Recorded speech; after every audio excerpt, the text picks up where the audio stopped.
to the another video on time series modeling. Now in this video we will be learning about most important feature of time series modeling, that is lags and moving averages. Okay, so let's understand both of those things. So in time series modeling, creating feature involves transforming the original time series data to extract relevant information that can be used as input for predictive models. Okay, and the most important features are lag and MAs. Okay, so let's understand these two. So lags involve creating new feature by using the previous observation from the time series data as predictor for the future value. So for instance, if you have a time series of daily sales, creating lag feature means including the sale from the past few days as a feature for predicting future sales. So a lag of 1 would be the previous day value, a lag of 2 would be the value of from 2 days ago, and so on. So if you can see the the lag one is you know of this particular, we do not have original feature here. So uh, if this is a lag table, so this is a lag one, which means that the previous day value will be treated as a current day value. Okay, lag 2 will be treated as the third row current value as the present value. Okay, and same way we have our all the lags, so lag 3, lag 4, lag 5, 6, 7, all that. Okay, so hope you understood what lag means. Now let's understand moving averages. What is moving average? So moving average are computed by averaging a set of consecutive data point over a defined window or period. So the moving average is particularly useful for smoothing out short-term fluctuation or noise in the data to highlight underlying trends or pattern. For example, a 7-day moving average in daily stock price would be the average of last 7-day prices.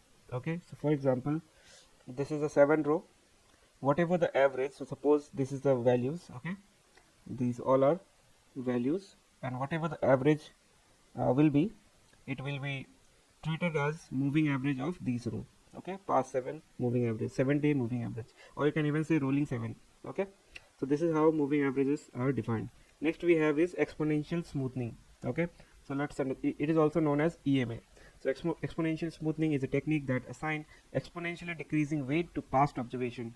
So it places more weight on the recent observation while still considering old ones. Okay, so this help in capturing the trend and adjusting the variance in the data. So exponential moving average is specific type of weight moving average where more recent value are given higher weight. So if let's say this is the present value, so this will have weight of 1.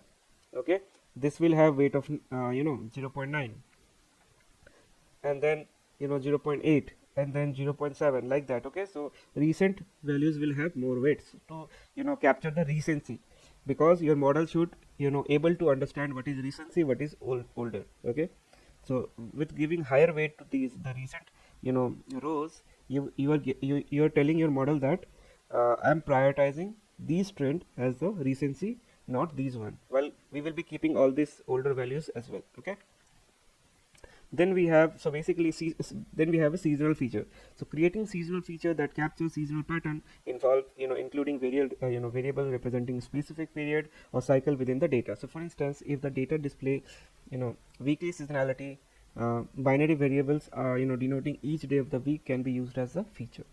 Okay, so now you get it, what is seasonal feature. Then we have trend feature. So trend feature might involve polynomial term or other transformation to capture the long-term movement or direction in the data. So those features help model account for trends that might or might not be adequately capturing uh, you know uh, by the single lag feature. Okay, single or double lag feature, it won't be able to capture. So that time we need to something, we have to look the data in a broader way.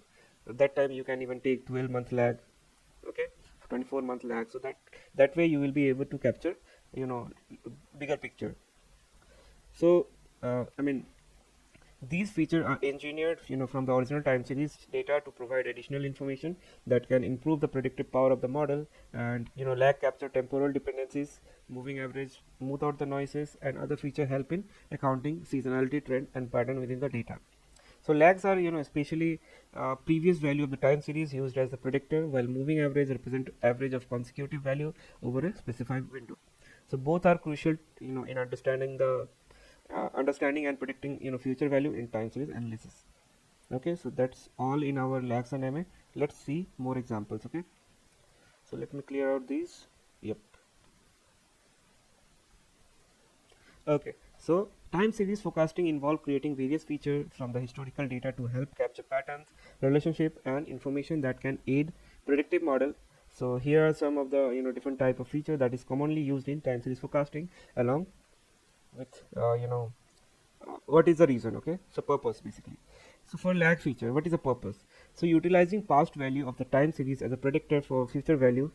uh, so lag feature can capture the temporal relationship within the series, enabling the model to consider historical observations when predicting the future outcome. So example would be in a daily temperature data set, using a temperature from the previous day, which is t minus 1, or 7 day ago, which is t minus 7, for a week ago, as feature to predict tomorrow's temperature. Okay, so that is what lag. Now let's move to moving average. So the purpose of moving average is to smoothing out the short term fluctuation, to highlight underlying trend or pattern. So when we will be seeing our time series, mostly our time series will be looking like this. Okay, like this it will look. So applying MA will make it something like this. Okay, so no fluctuation you will see. So this is what moving average do. Okay, so MA calculates rolling averages over a specific window, reducing noise and emphasizing the general direction of the data. So using a 7-day moving average to predict daily stock price, when each data point represents the average of previous 7-day price. So that can be an example of MA. Now let's move to seasonal indicator. So what is purpose? So it represent recurring patterns such as season, day of the week, or month. So seasonal indicator indicate help us encode categorical variable like month, for example January, February, etc., or day of week like Monday or Tuesday, to account for recurring seasonal variation. So an example would be creating binary variable for each month or each day of the week to capture monthly or weekly seasonal effect in sales data. Next we have is trend feature. So what is the purpose? So purpose is to capture long-term movement or directional change in the data. So trend feature include polynomial or other transformations to model overall trend, especially in data showing consistent upward or downward movement. So an example can be using a polynomial trend to capture the growth or decline in a year, yearly GDP data over the several decades. Next is rolling sum, or it is also known as cumulative sum. So the purpose of creating this feature is calculate the cumulative total or sum over a defined period. So rolling sum captures the accumulated value over time, which is useful for analyzing trend in a cumulative quantity. So an example for this feature will be calculating the cumulative sum of daily website visit to track the total number of visit over a month. Then we have EMA, exponential moving average. So the purpose of this feature is to assign more weight to recent value while smoothing out noise. So EMA calculates weighted average with exponentially decreasing weight, emphasizing recent observation in the series. So an example for this feature will be using EMA to forecast quarterly sales by assigning higher weight to the recent quarters sales figure. Next we have is autocorrelation feature. So the purpose of creating this feature is to identify a relationship between a data point and its lag version. Okay, so original data point versus the lag ones. Okay, so autocorrelation also measure how each observation is related to its preceding observation at different lags, revealing pattern or dependencies. So an example for this feature will be computing autocorrelation at different lag to detect seasonality in monthly temperature data. Then we have difference feature. So the purpose of creating this feature is to transform non-stationary data into stationary form to capture underlying patterns. So difference between consecutive or lag value can make non-stationary data stationary, aiding in trend and pattern detection. So an example for this feature will be calculating first difference in daily stock price to remove trend or seasonal fluctuation for better forecasting. So each of these features offer unique insight into the time series data and providing the model with valuable information to make more accurate predictions or forecast by capturing various temporal aspect and patterns within the data. So hope you know now that what all feature we create apart from doing prediction. These all feature is important to capture the relevance information for forecasting the future values. So this is it for this video. Now in the next video we will be understanding about stationary and non-stationary data. Okay, more in detail. So thank you for joining guys. See you in the next video.